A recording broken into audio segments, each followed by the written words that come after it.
একটি বিশাল বাঘিনী যে একসময় বনের রানী ছিল, আজ সে অন্ধ ও অসহায়। তার চোখের দৃষ্টি হারিয়ে সে আজ অন্ধকার গুহায় বন্দী। ক্ষুধার জ্বালায় সে বাইরে বের হয়, কিন্তু চোখে না দেখায় বারবার হোঁচট খেয়ে পড়ে যায়। বনের অন্য পশুরা তাকে দেখে হাসাহাসি করে দূরে পালিয়ে যায়।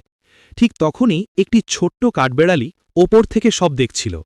তার মনে মায়া হল, সে জানত বাঘ তাকে খেয়ে ফেলতে পারে, তবুও সে নিচে নামল।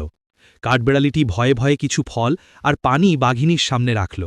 বাঘিনী অবাক হয়ে ভাবল, কে এই বন্ধু যে মৃত্যুর মুখে তাকে খাবার দিচ্ছে।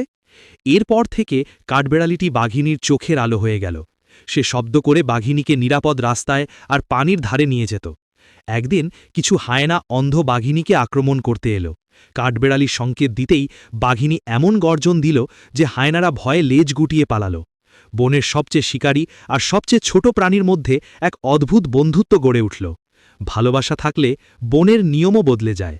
বন্ধুরা, এই নিঃস্বার্থ বন্ধুত্বের জন্য কি একটি লাইক পাওয়া যাবে না? তোমার প্রিয় বন্ধুর নাম কমেন্টে লিখে আমাদের সাবস্ক্রাইব করো।